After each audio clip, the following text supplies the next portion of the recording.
Eu sou toda sentimento, pessoa intensa mesmo. Eu mergulho. Vou contar a história de um pioneiro, vou defender um ponto de vista na coluna Sem Mordaça, propor uma roda de conversa a partir de um filme.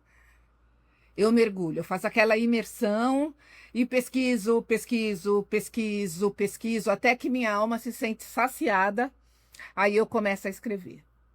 No atual estágio da minha vida, com 47 anos de profissão, eu me permito escrever só sobre os assuntos que me interessam. Se eu falar, às vezes eu falo assim, não tenho vontade de escrever sobre isso. Mas aí na hora que eu vou editar o artigo que eu pedi para alguém, não tem como, eu ainda faço uma pesquisinha, eu dou uma complementada, porque é assim que eu estou. E tem um outro lado, eu não escrevo só profissionalmente. Eu já escrevi assim livro infantil, nunca publicado. Eu estou escrevendo desde que minha neta nasceu, há 5 anos. Eu estou escrevendo o livro das histórias das mulheres que vieram antes. Já tem mais de 100 páginas. Eu vou escrevendo. Não sei se vai ficar só no computador, se vai virar livro, se não vai virar nada. Mas assim, a minha ideia, a minha intenção é deixar essa história registrada. Porque eu buscar a história das mulheres que vieram antes foi desafiador. Parte, assim, escutei um pedacinho aqui, outro pedacinho ali. Já a minha história, ela vai poder saber na primeira pessoa. Eu acho que isso é bem bacana. A gente começar a construir essa história dos que vieram antes, porque nós não tivemos essa oportunidade por conta da nossa escravização. E além de escrever livros, eu tenho outro forte. Eu adoro escrever cartas. Eu adoro escrever cartas de amor. Cartas de amor que às vezes são enviadas, às vezes não. Mas eu sou de uma época que se usava papel carbono, ou seja, você escrevia carta com cópia. Porque até que ia para o correio, até que chegasse no remetente e o remetente devolvesse, eu já tinha esquecido o que eu tinha escrito. Então eu sempre ficava com uma cópia. Fora isso, as cartas de amor que eu recebi, as cartas que eu escrevi e nunca entreguei.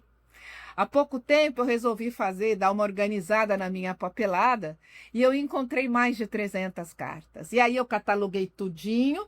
A ideia era me livrar dessa papelada toda, mas eu não consegui. Daí eu falei para o meu filho, eu falei, olha, eu tenho mais de 300 cartas de amor, eu cataloguei tudo, estão em envelopes. Quando eu morrer, você decide se você quer jogar tudo fora ou se você quer ler. Né? Porque é isso, eu escrevo e aí eu descobri, como eu sempre digo que o meu hardware está mais que lotado, não cabe mais nada. Então, às vezes, eu perco um pouco a memória, inclusive de sentimentos, de coisas que eu vivi. E aí, nas cartas, fica evidente, né? Essa coisa de eu sou apaixonada, é sempre tudo no extremo, é sempre tudo melhor, é sempre tudo perfeito, né? Aí a gente olha para trás e vê que não foi assim, mas quando eu vivi aquilo, teve essa intensidade. Eu me lembro de momentos que eu sempre assim falo assim, nossa, esse momento seria o suficiente para minha vida inteira. É claro que quando você está sozinha, quando você está triste, você não lembra disso. Mas isso conta da intensidade do meu sentimento de que eu consegui transformar isso e pus isso no papel. Quando acontece a morte do George Floyd, eu sou convidada para escrever num site aqui de Santos para ter uma coluna, Vozes Pretas. E com liberdade para escrever sobre o que eu quisesse. E aí eu descobri uma outra coisa que eu não sabia. Eu nunca tinha escrito artigo de opinião. E aí eu descobri que eu sou boa nisso e tenho um texto muito discursivo, né?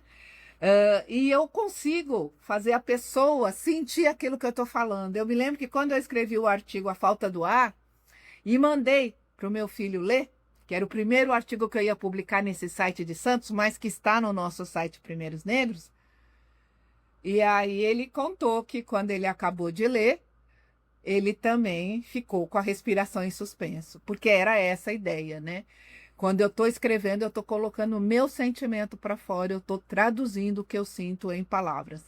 E a gente só faz isso, e faz isso cada vez melhor, quando a gente escreve, né?